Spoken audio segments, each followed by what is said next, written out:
오늘 우리에게 주신 하나님의 말씀은 마태복음 8장 우리 16절에서 17절입니다. 오늘 우리에게 주신 하나님의 말씀은 마태복음 8장 우리 16절에서 17절 말씀입니다. 우리 다 함께 찾으셔서 함께 하나님의 말씀 보도록 하시겠습니다. 우리 16절에서 17절 함께 한 목소리로 합독하여 하나님의 말씀 봉독하시겠습니다. 저물매 사람들이 귀신 들린 자를 많이 데리고 예수께 오거늘 예수께서 말씀으로 귀신들을 쫓아내시고 병든 자들을 다 고치시니 이는 선지자 이사야를 통하여 하신 말씀에 우리의 연약한 것을 친히 담당하시고 병을 짊어지셨도다 함을 이루려 하심이더라. 아멘.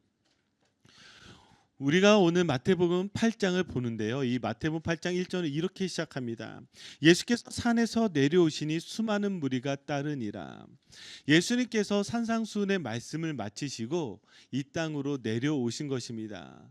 저 산 윗가운데에서 예수님은 제자들에게 천국의 말씀을 선포하셨습니다.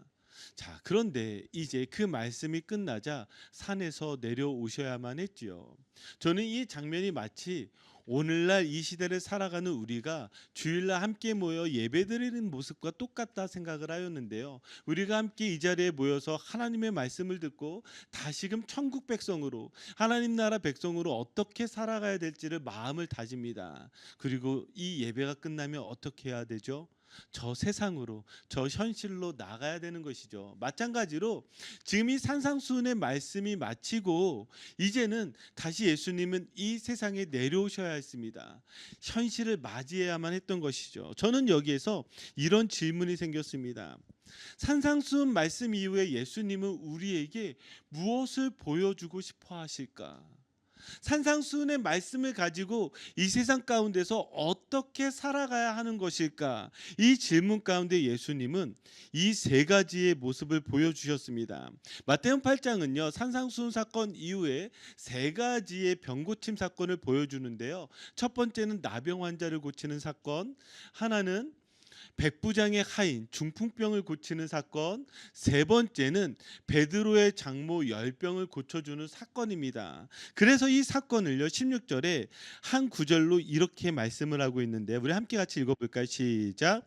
저물매 사람들이 귀신 들린 자를 많이 데리고 예수께 오거늘 예수께서 말씀으로 귀신들을 쫓아내시고 병든 자들을 다 고치시니.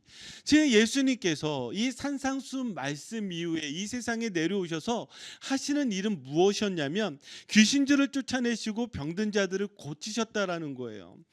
우리가 이 마태복음의 구조 가운데 산상수훈 이전과 그리고 산상수훈 이후에 이 두 구절로 똑같이 이렇게 표현하고 있는데요. 마태복음 4장 23절, 마태복음 9장 35절은 똑같이 이렇게 표현하고 있습니다. 예수께서 온 갈릴리에 두루다니사 그들을 회당에서 가르치시며 천국 복음을 전파하시며 백성 중에 모든 병과 모든 약한 것을 고치시니. 자, 지금 이 두 구절이 똑같이 나와 있죠. 예수님의 사역이 무엇인지 우리에게 말씀하세요. 예수님은요 천국 복음을 전파하셨어요. 하나님 나라 백성의 말씀을 가르치셨어요. 그런데 여기에서 끝난 것이 아니에요. 예수님 무엇을 하셨죠? 모든 병을 고치시고요 모든 약한 것을 고쳐주셨어요. 예수님이 지금 우리에게 보여주시는 것은 무엇이냐면 이 세상으로 우리가 내려왔을 때 저 현실로 다시 나가야 했을 때에 이 세상에서 우리가 연약할 수밖에 없는 것을 아셨어요. 병들 수밖에 없고 약할 수밖에 없고 악한 세상에서 살아가는 우리들, 바로 그런 우리들에게 예수님께서 말씀하시는 것은 무엇이냐면 말씀에서 끝나는 것이 아니라 그런 우리들을 고쳐주시겠다라고 지금 선포하시고 말씀하시는 것이죠. 자, 이것이 무엇인지 한번 좀 더 구체적으로 이 세 가지의 고쳐주시는 사건을 가지고 한번 보도록 하겠습니다. 이 세 가지 사건에는요 공통점이 있는데요. 2절, 6절, 14절 한번 말씀 보도록 하겠습니다. 자, 2절, 6절, 14절 말씀을 보시면 여러분 여기에 나와 있는 공통점이 무엇입니까? 한 구절은 나병 환자를 향해서, 한 구절은 그 백부장의 하인 중풍병을 향해서, 또 한 구절은 베드로의 장모의 열병을 고쳐주는 사건을 통해서 여기에 지금 이 구절들마다 공통점이 나와 있습니다. 한번 볼까요? 먼저 이 나병 환자를 보면은요. 나병 환자라는 것은 성경 안에서 하나님 가운데 저주받은 병이었습니다. 가장 부정한 병이었어요. 그래서 나병이 걸리면 그 마을에서 살 수 없고 나병 환자들이 모여 있는 곳으로 쫓겨나야만 했습니다. 그리고 그들은 무엇이에요? 죽을 수밖에 없는 병으로 여겨졌어요. 특별히 여기에 이 나병이라고 쓰여져 있는 이 레프로스라는 이 헬라어 단어는요. 더 구체적으로 우리에게 이 병이 어떠한지를 이야기하고 있는데 이것은 썩어져 가는 병이요. 전염성이 강한 병이요. 결국에는 죽을 수밖에 없는 병. 누구도 고칠 수 누구도 고칠 수 없는 병이 바로 이 레프로스, 바로 이 나병이라고 표현하고 있습니다. 자, 두 번째. 여기에 이 백부장 하인, 이 백부장 하인이 중풍병에 걸렸다고 하는데요. 첫 번째 여기 어떤 문제가 있냐면 이 백부장은 로마 사람이었습니다. 그러니까 이 하인은 어떤 사람인 거예요? 유대인이 아니에요. 하나님 나라 백성이 아니에요. 그러니까 이 이방인이었다라는 사실을 알 수가 있습니다. 이방인이라고 한다면은요. 유대인들은요 개만도 못하게 여겼던 이들이 바로 이 이방인입니다. 그런데 여기 중풍병에 걸렸다라고 이야기하죠. 자, 그런 누가복음 7장 2절에는 이 병의 심각성을 좀 더 구체적으로 표현하고 있는데 제가 읽어드리겠습니다. 어떤 백부장의 사랑하는 종이 야 여긴 중풍병이라고 하지 않고 뭐라고요? 병들어 죽게 되었더니. 그러니까 나병 환자도 죽을 수밖에 없는 병이요. 그리고 여기 이 중풍병도 죽을 수밖에 없는 병이라는 것을 알 수가 있습니다. 자, 세 번째 여기에 이 장모 베드로의 장모가 열병이 걸렸다라고 하는데요. 열병이라는 것이 우리가 단순하게 열이 높은 병으로서 생각할 수 있지만 여기에 지금 이 장모가 누워 있다라는 이 표현을 마가복음에서는 좀 더 구체적으로 헬라어로 카타케마인이라는 단어를 사용하고 있는데 이 카타케마인이라는 단어는요. 단순하게 그냥 누워 있는 것이 아니라 매우 위독한 상태, 죽을 지경에 이른 상태를 바로 이 단어를 가지고 사용하고 있다라는 거예요. 즉, 이 베드로의 장모의 열병도 단순히 그냥 열병 정도에서 끝나는 것이 아니라 지금 죽을 지경에 이르렀다라는 것을 말해주고 있습니다. 자, 지금 이 세 가지의 병은요 공통적으로 우리에게 무엇을 가르쳐주고 있어요? 죽을 수밖에 없는 병. 누구도 고칠 수 없는 병, 바로 그 병이라는 것을 우리에게 말씀해 주고 있는 것이죠.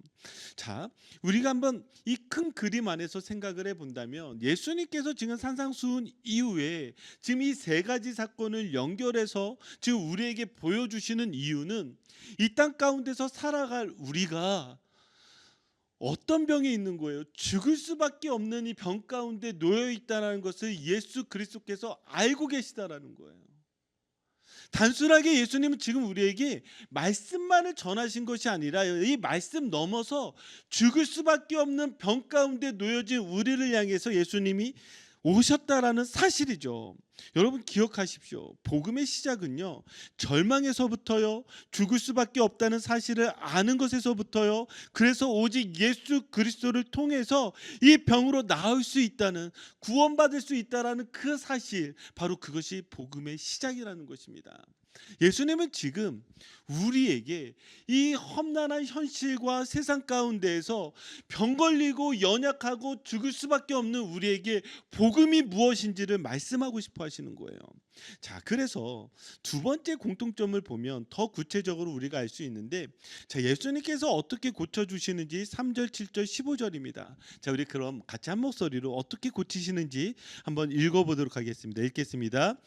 예수께서 손을 내밀어 그에게 대시며 이르시되 내가 원하노니 깨끗함을 받으라 하시니 즉시 그의 나병이 깨끗하여 진지라. 이르시되 내가 가서 고쳐주리라.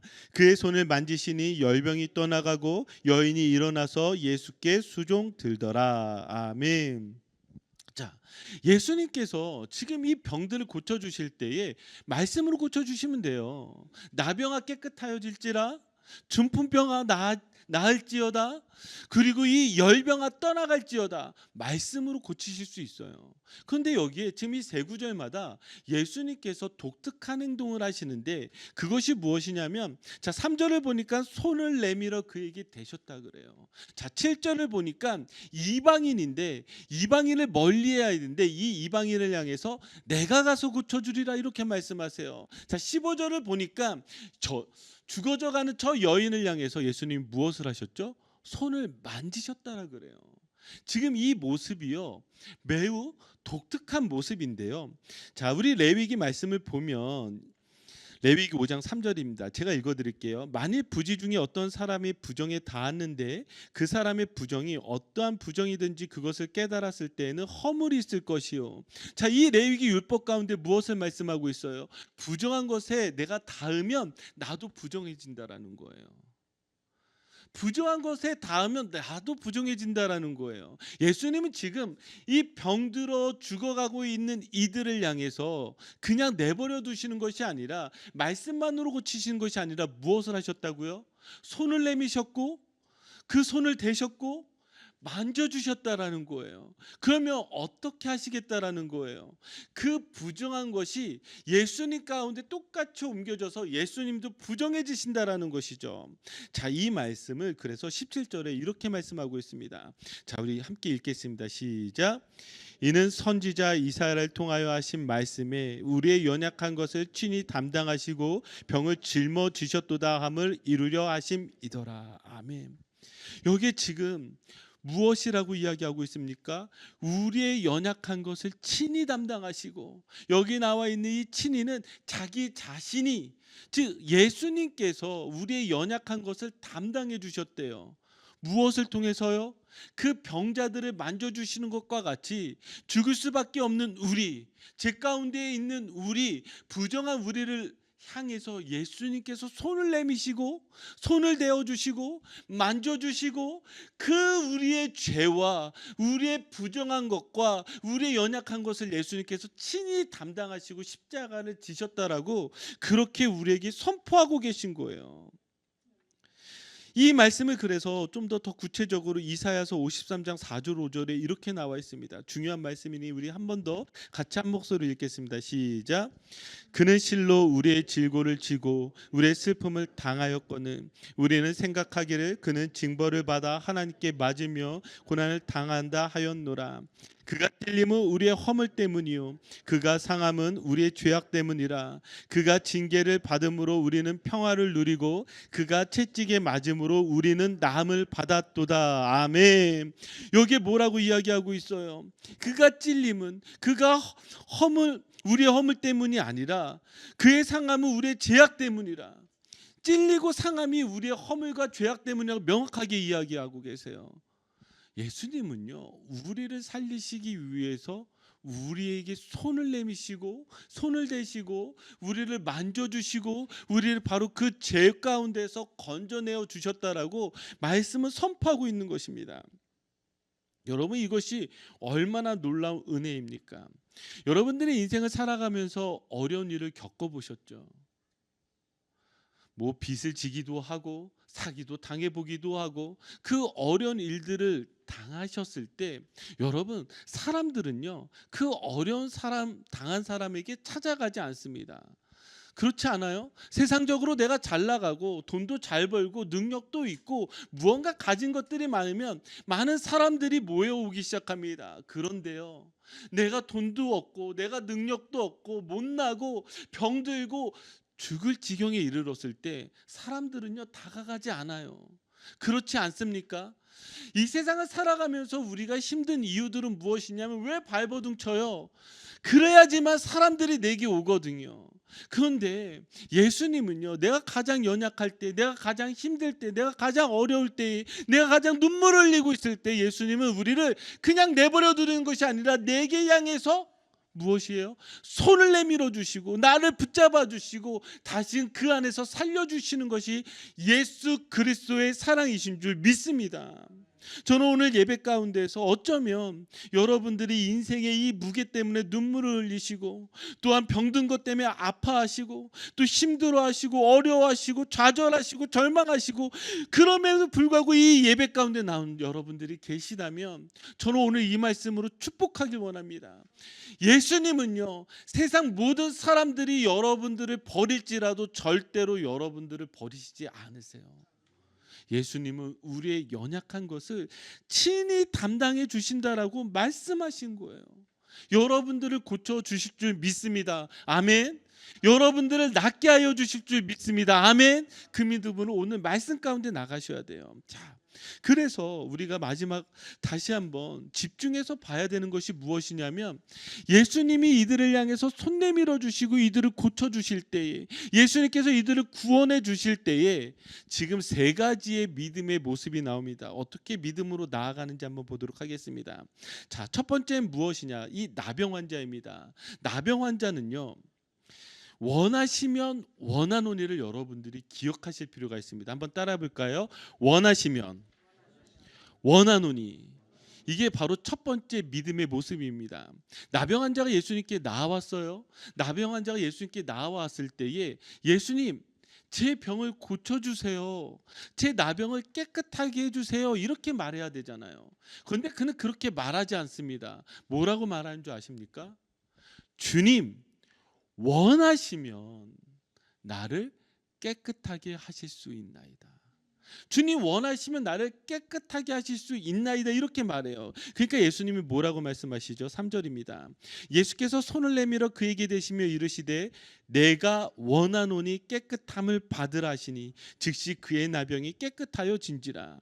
여기에 우리는 매우 중요한 믿음의 그 모습을 보게 되는데요, 이 나병 환자가 나를 고쳐주세요, 내가 원합니다라고 고백하는 것이 아니라 주님이 원하시면 내가 깨끗해질 수 있다라는 거예요.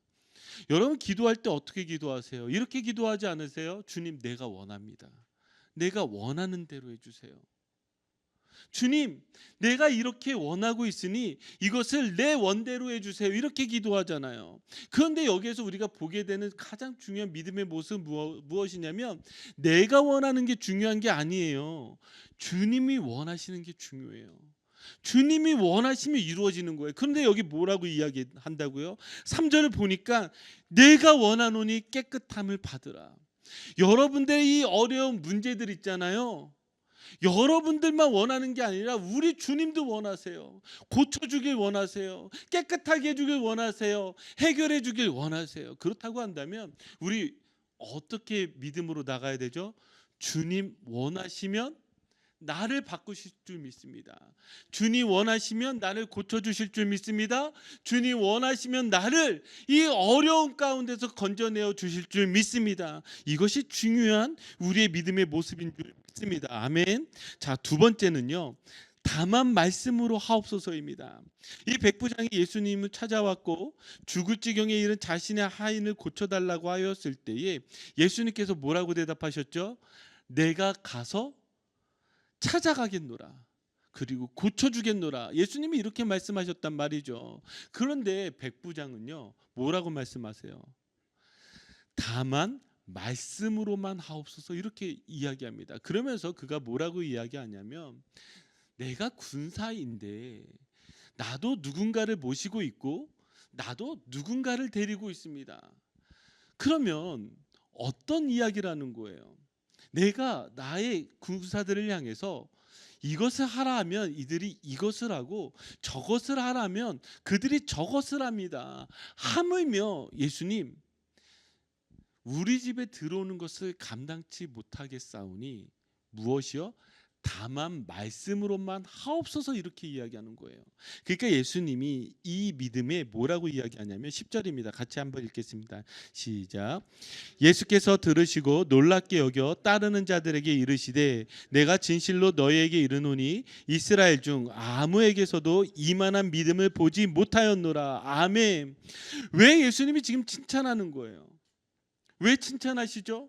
지금 말씀만 하옵소서, 이 말에는요, 말씀이 중요한 게 아니라 이 말씀을 하는 예수 그리스도가 누구시냐라는 거예요. 지금 주인이 하인더러 이거 하라 하면 이거 하고 저거 하라 하면 저거 하는 것과 같이 내가 당신의 하인과 같습니다. 내가 당신의 종과 같습니다. 내가 당신의 군사와 같습니다. 그러니 말씀만 하셔도 이것이 이루어질 줄 믿습니다. 즉 이 말씀을 하시는 분이 누구시냐라는 거예요. 그분에 대해서 그가 믿음의 고백을 하니 예수님께서 이만한 믿음을 본 일이 없다라고 칭찬해 주시는 것입니다. 여러분들의 문제, 여러분들의 질병, 여러분들의 이 환경 가운데 한번 이런 믿음으로 나아가 보시지 않겠습니까? 주님이 문제보다 크십니다. 주님이 이 문제를 다스려 주실 줄 믿습니다. 주님은 나의 왕이십니다. 이 믿음의 고백이요, 이 문제 가운데서 우리를 건져내어 주실 줄 믿습니다. 자, 지금 이 놀라운 두 개의 모습을 보는데 마지막 세 번째는요, 특별한 믿음의 모습이 하나도 나오지 않습니다. 한번 14절을 보세요. 지금 예수께서 베드로의 집에 들어가사 그의 장모가 열병으로 앓아 누운 것을 보시고, 지금 예수님이 찾아가셨고 예수님이 보셔서 이 여인을 일으켜 세워주세요. 특별히 일으켜 세워주실 때 이 일어나다라는 이 단어는 에게로라는 단어인데요, 이 단어는 지금 신약 성경에서 어디에서만 쓰인 줄 아십니까? 예수님께서 죽은 자 가운데서 부활하실 때 그 부활하시다가 바로 여기에 일으켜 세우시는 이 에게이로라는 단어라는 거예요. 그러면 여기에서 보게 되는 거, 이 놀라운 기적을 행하셨는데 이 여인은 예수님을 향해서 어떠한 믿음의 모습도 보이지 않았어요. 그럼 여기에서 배우게 되는 세 번째 믿음의 모습은 무엇입니까? 그럼에도 불구하고예요. 내가 신음하고 있을 때, 내가 절망 가운데 있을 때, 주님을 향해서 미처 기도하지 못하였을 때, 그럼에도 불구하고 주님은 나를 보시고 나를 불쌍히 여겨주시고 나를 일으켜 세워주셨다라는 것이죠. 저는 오늘 이 예배 가운데 나오실 때에도 혹시 여러분들이 기도조차 나오지 않고 혹은 하나님으로부터 실망하고 어쩌면 절망 가운데 있어서 이 믿음으로 떠나 계신 분들이 있다면, 그럼에도 불구하고 여러분들을 보시고 건져내 주시는 이 놀라운 주님의 은혜가 임하여지기를 주님의 이름으로 축복합니다. 자, 이제 말씀을 마무리 짓겠습니다. 17절 우리 다시 한번 믿음으로 고백할까요? 이는 선지자 이사야를 통하여 하신 말씀이 우리의 연약한 것을 친히 담당하시고 병을 짊어지셨도다 함을 이루려 하심이더라. 아멘. 예수님은 우리가 사는 세상에 우리만 보내신 것이 아니에요. 말씀만 주시고 야, 너희들의 힘과 너희들의 능력으로 세상을 살아라 이렇게 말씀하지 않으셨어요. 오히려 세상에 나가니 어떠하니? 너희들의 연약함이 나타나지 않니? 우리들에게 많은 문제들이 있잖아요. 예수님 그거 물어보시는 거예요. 그때 어떻게 하라는 거예요? 우리 예수님께서 우리의 연약한 것을 친히 담당해 주신대요. 우리를 비판하고 우리를 정죄하고 너 그 정도밖에 살지 못해라고 혼내시는 것이 아니라 연약하여 울고 있는 우리를 향해서 오히려 손을 내미시고 우리를 만져주시고 우리를 일으켜 세우시는 이가 우리 주 예수 그리스도이신 줄 믿습니다. 여러분 기억하십시오. 세상은 우리의 연약함을 향하여 손가락질하지만 우리 주님은 우리의 연약함을 향해서 손을 내밀어 주십니다. 세상은 우리의 연약한 것을 보면서 우리를 버리지만 우리 예수님께서는 우리를 붙잡아 일으켜 세워주십니다. 이것이 은혜요, 이것이 우리의 믿음입니다. 이 믿음 가지시고 여러분들 또 한 주간도 승리하시는 저와 여러분들이 되시기를 주님의 이름으로 축복합니다. 아멘. 우리 같이 이 시간 기도하였으면 좋겠는데요.